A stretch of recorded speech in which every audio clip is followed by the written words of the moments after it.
Okay, I'm starting a new recording here, so we'll see how this goes. I've got a bag around my neck, so I might get on my microphone a little bit, but we're going to give this a shot, see how it works. I just got through eating at a beef noodles place. It's right there, that blue sign to the right, and it is beef noodles of Qinghai. Qinghai is a area of China in the western part of China, and it is largely a Muslim area, a Muslim population. And there's a lady there scolding her kid. So, but they have what's called la mian, which is called pulled noodles. And pulled noodles, P-U-L-L-E-D, pulled noodles. If you saw how they make the noodles, you'd understand the pulled part. It's in Chinese, it's called la mian. And but we wouldn't say that in English. We wouldn't say the Chinese name. We often do say the Chinese name, or we attempt to, just for the example, like there's a lot of loan words like kung fu and things like that. Oh, I got some dust right here. I'm going to try to get past this as quickly as I can. But there's some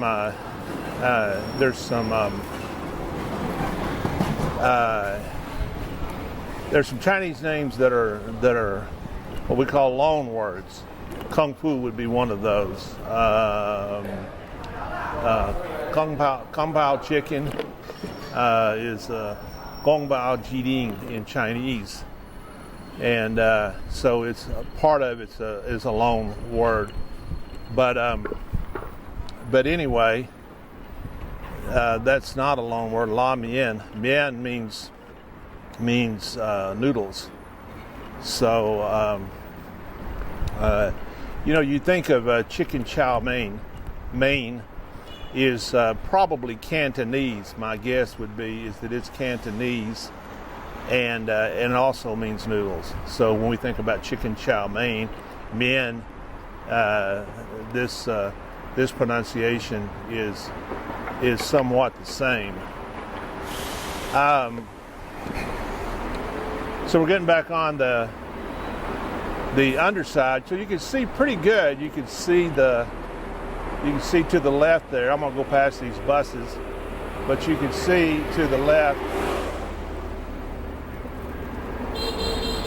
You can see the elevated expressway, and there's another example. He comes up beeping his horn behind me, and basically what you do if you're Chinese, foreigner, or whatever, you ignore them. Just basically ignore them, because there's not you're not going to jump out of his way. That's for sure. You're just going to continue on down the road.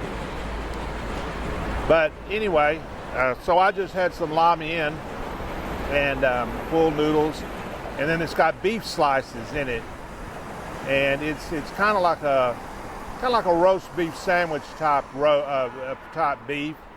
It would be roasted beef, and it's one of the staple foods here. You can get it a lot of different places. The people in that particular restaurant, I didn't take any video in there because I don't know them well enough to have the liberty to pull out my camera, but the people in there are Muslims, and most of these restaurants like that are Muslims.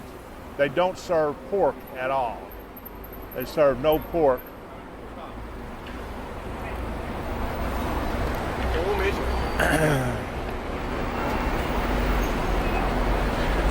They serve no pork. You saw that happen.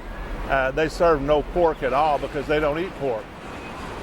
And but they will serve mutton, which is lamb, and they will serve chicken. But mainly what they serve is beef. They'll serve more beef than anything else. So On my recording right now, I'm using my Tascam voice recorder, and if this works like I think it should, I will sync it with I'll sync it with the video that I'm taking with my DJI, my new DJI gimbal camera, and I'll see how that all works out. But we just passed a restaurant just now that's called Zhengzhou, and it's kind of it's not a high-end restaurant, but it's not even middle of the road. It's upward up of the normal noodle shop that you're going to go to, priced a little bit more, but amazing food, and the atmosphere and everything else in the place is amazing. And I just passed that. So I'm doing all of this right now. I'm doing this recording just to test everything and get used to using what I've got here. So I'll head back down this way for right now. In fact, I think I will just go down this way. I'm going towards the English corner that I've gone to for several years here. The English corner actually meets on Sunday mornings. They start at 9 o'clock and they finish at noon. So it's kind of like going to church for me. But I'm able to go there and serve. And really that's what I do. I go there and I help people. There's 2 English corners in this town. An English corner is a place where people can go to practice their English and learn more English from each other. And there's not a lot of foreigners like myself in these places, so they don't get to get that foreign experience, the true native speakers experience. So I go and I try to help out with that. But there's two different groups like this, and that's what it is. It's a group of English speakers. Like I said, they meet once a week for about 3 hours. They don't have anything formal that they do. It's just informal. There may be somebody there teaching a lesson, a Chinese English teacher there teaching a lesson, and there may not be. So it all depends. But I go to them. The one that I went to initially is right here in front of me right now, just as where that bus is going right now, and it's closed off right now. It's closed off to the public because it's right on the Zhengzhou River. The Zhengzhou River is the main river through the city, and it meets right over here is where it meets. But right now it's meeting on this opposite corner over here on the left-hand side, a different little park there. And so people will gather there on Sunday morning, and they'll practice their English. Last week it was quite interesting, and I'll just kind of give you an idea of the quality of English education that they don't have here. And I did say don't. The quality, the lack of quality of English education here. Last week there was, when I went to a different English corner, a bigger English corner, when I walked up, the leader of the group told me, he said, we have a topic for each Sunday, and our topic today is gravity. And I said, oh, okay, all right, gravity. Were you talking about gravity today? He said, yes. And he said, we're talking about, is gravity art? And I was actually quite puzzled by what he was talking about because I had no clue what he was saying. And I said, what do you mean is gravity art? Gravity is a law of nature that, you drop something, it's going to fall to the earth. So that's gravity. And he looked at me just as puzzled as I was puzzled looking at him and talking to him. And finally, what I realized that he was trying to say was graffiti. But he was saying gravity. And of course, I would have probably figured it out a little bit quicker had he not said a valid English word, which the valid English word is gravity, but it's just the wrong word. What he meant was graffiti, and he was pronouncing it gravity. So just a wrong pronunciation. And so this is kind of common. This guy is an English teacher, and it's kind of, if you want to know why I've been here for 12 years, that's one of the main reasons I've been here for 12 years, is because the lack of quality English education here is just huge. It's enormous. And so, and I've been able to do a lot of good. Of course, with Lily working with me and as my partner in teaching and my teaching assistant, you can see the beauty of this street right here. There's a lot of streets like this, and just incredibly beautiful. These trees, like a tunnel that we're going through here. It's about 90 degrees out here right now. Not too awfully bad, not cool either, but anyway, Lily and I have been able to really make a difference. And if you know me or have known me for any time at all, you know I won't run into that guy if I can avoid it. If you know me or have known me for any time at all, you know that I am no expert English teacher.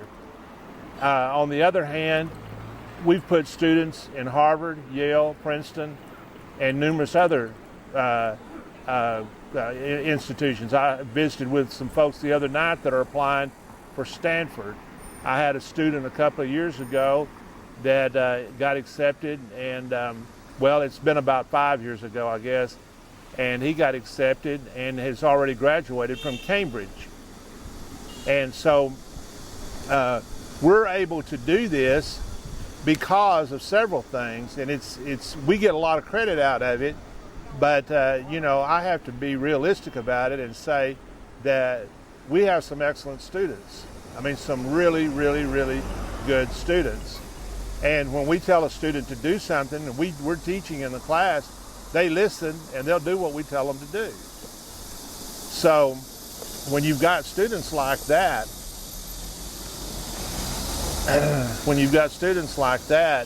then it makes it a whole lot easier, you know, because these students, and the other thing is since we are more in even though we have small group classrooms, and we also do a little bit of one-on-one tutoring, most of ours is oriented towards tutoring. So each student gets a lot of attention from the teachers. And so we're dealing with students that are seeking out additional education, English education, beyond what they're going to get at their school. And if they're going to get into a university in America, then they're going to have this kind of training, because otherwise it's just not going to work.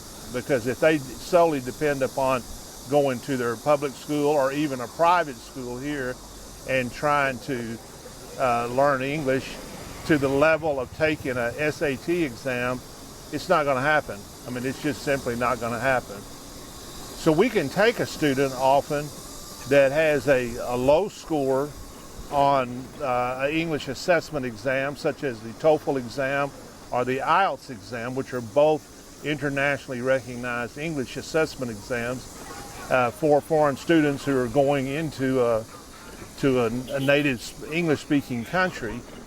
But when you're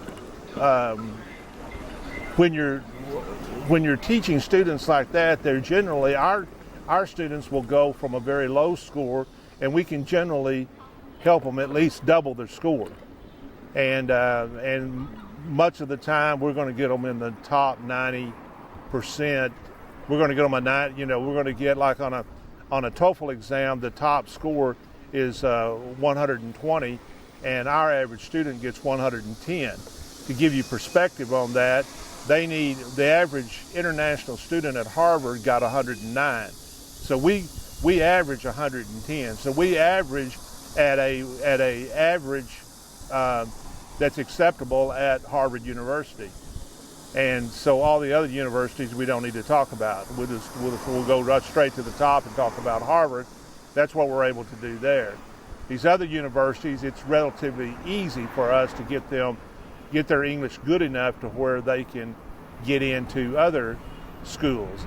Now, a lot of people ask me, they said, well, Michael, do they take the SAT? And the answer is a lot of them do. A lot of them do. And our average student on the SAT, the highest score you can get on the SAT right now is 1,600.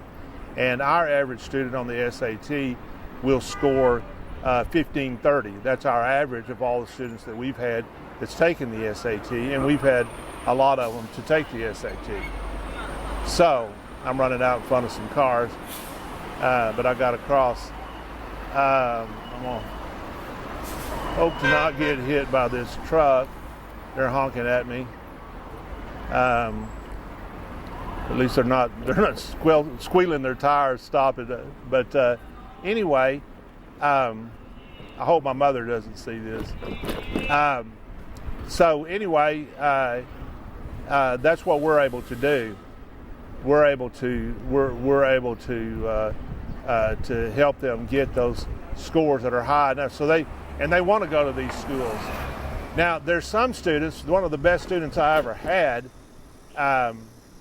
went to Georgia Tech, and he chose Georgia Tech for a number of reasons. One reason is he wanted to be, close to I think it's the Hawks, the NBA franchise that's there in Atlanta. He wanted to be near that because he's an NBA fanatic, and his parents got plenty of money. And there's a Tesla turning around right in front of me right there. It's a small, I think it's a Tesla. Is it? Yeah, that's a Tesla. It's a small Modely Tesla. You see a lot of those here. But they make some of those here. They've got a plant here in China now. But anyway, so we have some of them that'll go to colleges like Georgia Tech, and that's what. And now he's got an internship with Google. So he's been able to turn what English that we've been able to give him, he's been able to turn that into something, relatively significant to land a Google internship. And we have another student, it's probably the best student I've ever had. This boy scored a 1580 on the SAT, so he was as close to a perfect score as you can get. And I tried to get him to take it a second time so he could get a perfect score, but he said, no, 1580 is good enough.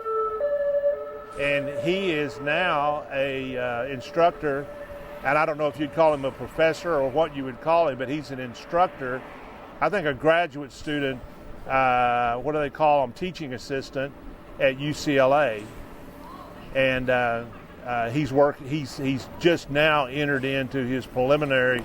I mean, this boy is really nothing short of a genius, and his plans is to get a PhD in computer technology there. I don't know what specific area of computer technology, but it's going to be something having to do with computers.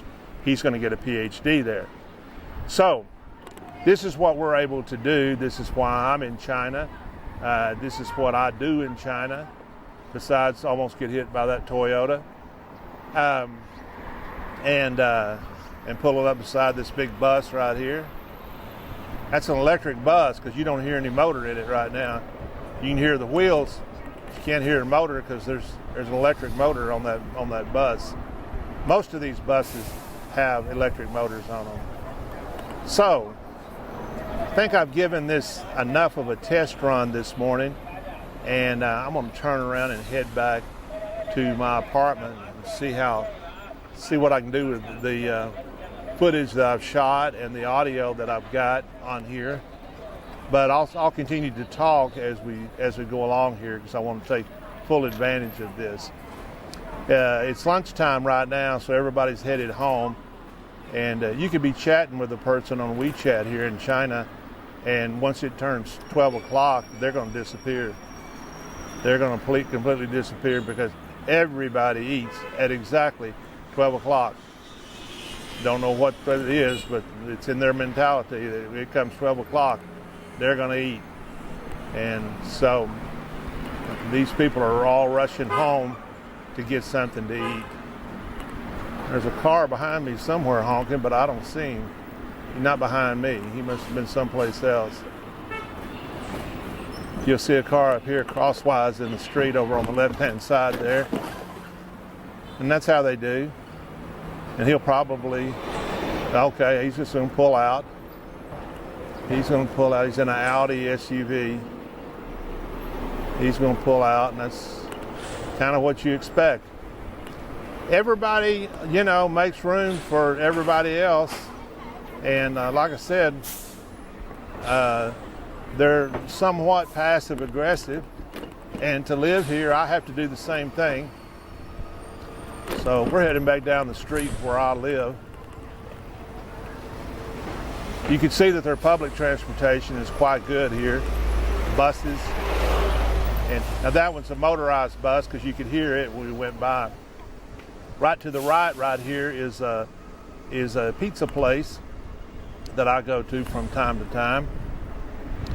It's called Margaritas. I think they meant to call it margaritas, but anyway, they call it Margaritas. Right here, this red you can see, maybe you can see in the field of view there of the camera, that red store there, Shuanghui. Shuanghui is the largest pork producer in the world. They own Smithfield Foods in America. And they bought Smithfield, and they're actually not headquartered here in this city. I think their offices are here in this city, but they originated in another city in this particular province that I'm in, Henan Province. So people ask me about Henan Province, and I can tell you Henan Province, what it is. It's the home place of the Shaolin Temple and Kung Fu. So Kung Fu originated. You saw, I didn't want to attempt that in front of that bus, but Kung Fu was originated at Shaolin Temple. You hear of the Shaolin monks and Shaolin, what they call Shaolin Kung Fu. So I'm coming up to the gate here. It's going to recognize my face and let me in. And since I was here first, this guy's going to back up and let me out. There you go. Good boy. He did good. He did good. That's what I'm telling you. They're passive aggressive. They'll attempt that. Here's my good friend right here. Ni hao.